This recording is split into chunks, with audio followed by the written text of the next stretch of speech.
Senhor presidente, senhoras e senhores senadores, foi grande o esforço para que na última sessão da Comissão de Constituição e Justiça nós finalmente dessemos um fim a isto que vem se transformando no país ao longo dos anos, num escudo, num biombo, de modo a permitir que pessoas busquem na política ou nos mandatos populares um biombo, um escudo para se afastarem dos seus crimes comuns. Estou aqui me referindo ao foro privilegiado, que no Brasil se banalizou e se transformou na prática numa imoralidade. É sobre esse o tema, senhor presidente, que eu quero abordar na tarde desta quinta-feira. Não conseguimos, líder Aloysio Nunes Ferreira, votar essa matéria na última quarta-feira, não conseguimos a inversão de pauta, mas conseguimos o compromisso da parte do senador Maranhão, o nosso presidente da Comissão de Justiça, de que na próxima quarta este será o primeiro item da pauta. E assim sendo, nós estaremos enfrentando esse debate de maneira absolutamente destemida.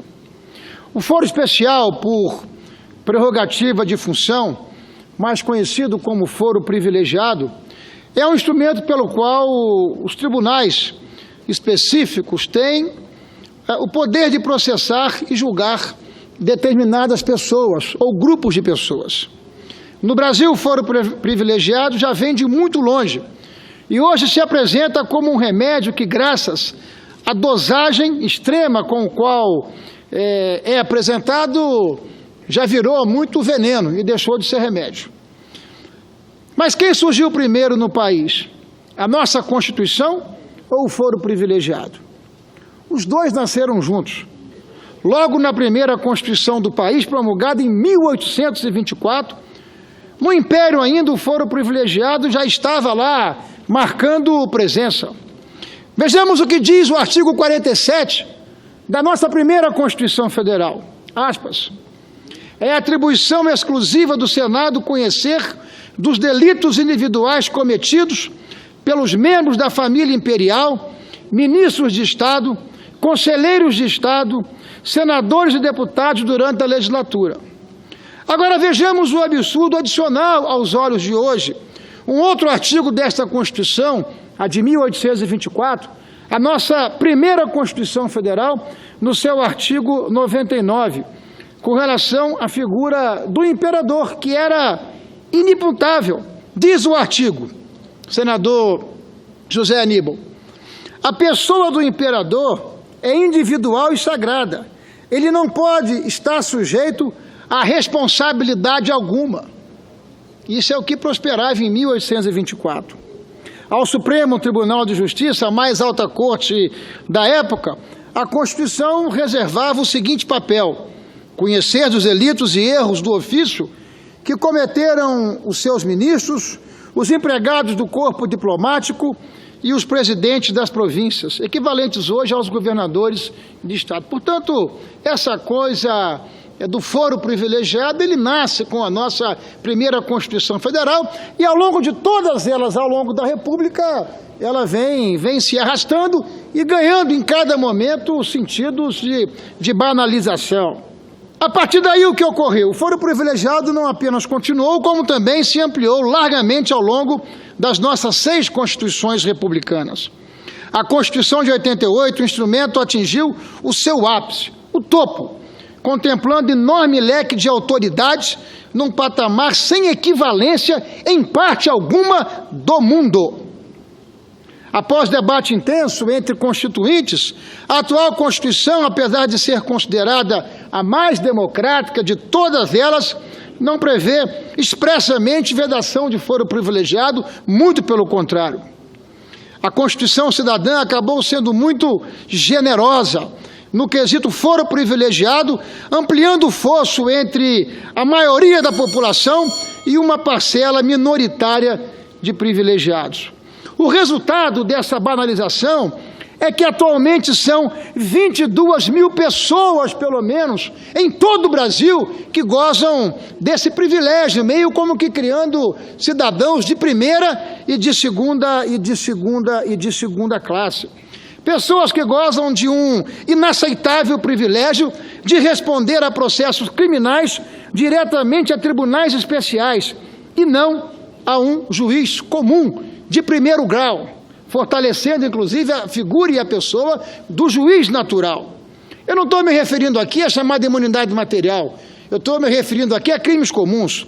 São protegidos pelo foro especial não apenas políticos, não apenas presidente e vice-presidente da República, ministros, deputados estaduais, deputados federais, senadores, comandantes das Forças Armadas, governadores, prefeitos, mas não apenas isso.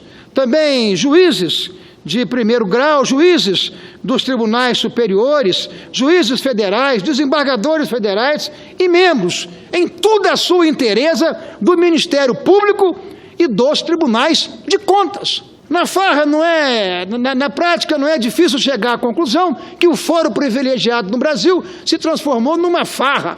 E essa farra tem potencializado a impunidade. Essa é que é a verdade. Conforme o cargo que ocupa, esses brasileiros são julgados por tribunais de justiça dos estados, tribunais regionais federais, Superior Tribunal de Justiça e até mesmo pela mais alta corte do nosso país, o Supremo Tribunal Federal. Inclusive num desvio absoluto daquilo que a Constituição preserva para a nossa maior corte. Ou seja, esses temas não deveriam e não podem continuar tendo e trabalhando no congestionamento da nossa mais elevada corte. É algo intolerável.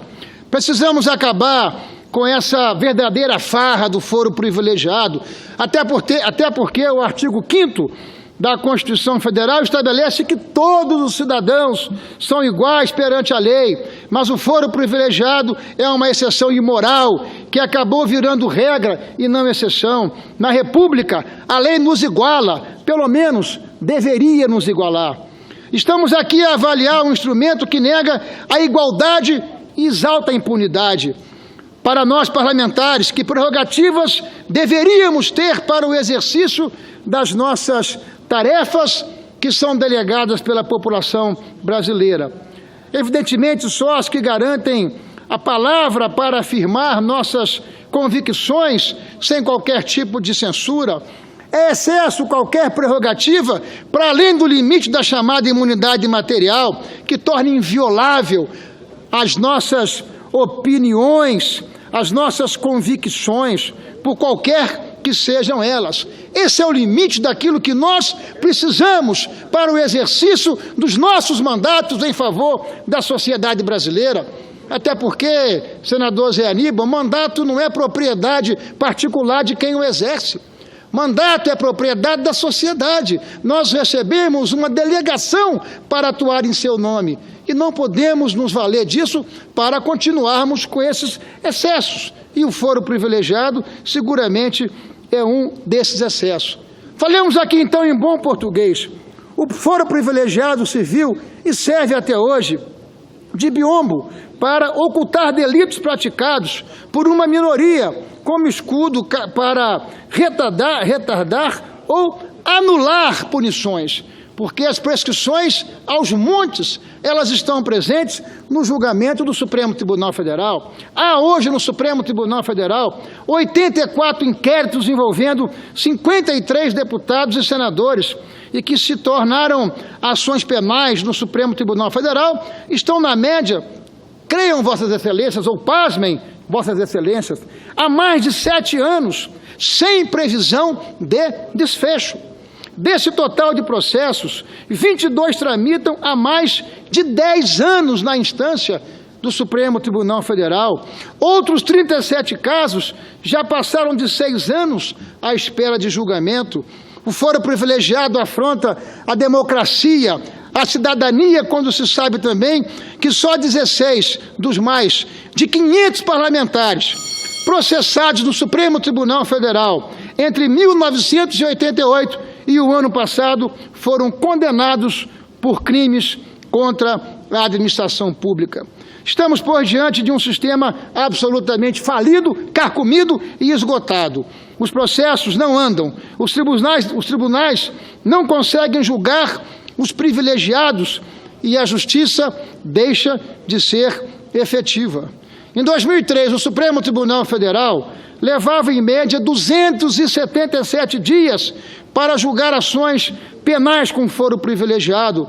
Em 2016, são mais de 1.200 dias, um avanço de aproximadamente 400%, e o volume de ações novas subiu para mais de 150%.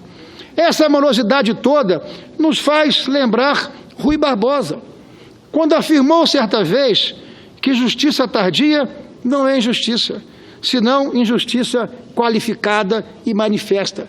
É diante disso que nós estamos. A ninguém numa república pode ser dado o privilégio de ser julgado numa corte especial por crime comum. A lei nos iguala, pois a todos submete da mesma forma, ou pelo menos deveria submeter. É das ruas que vem o clamor por mais igualdade de tratamento aos cidadãos, por uma justiça eficiente e por mais decência no trato da coisa pública. Portanto, senhor presidente, senhoras e senhores senadores, é com essa expectativa que na próxima quarta-feira nós estaremos lá, não apenas eu, mas quero crer que o meu partido, o PSDB, e todos nós que fazemos parte daquela comissão, para que nós possamos estar em linha, brigando e brindando contra, naturalmente, a manutenção do foro privilegiado, que no Brasil banalizou-se e já ganha ares de criminalidade. Muito obrigado, senhor presidente, senhoras e senhores senadores.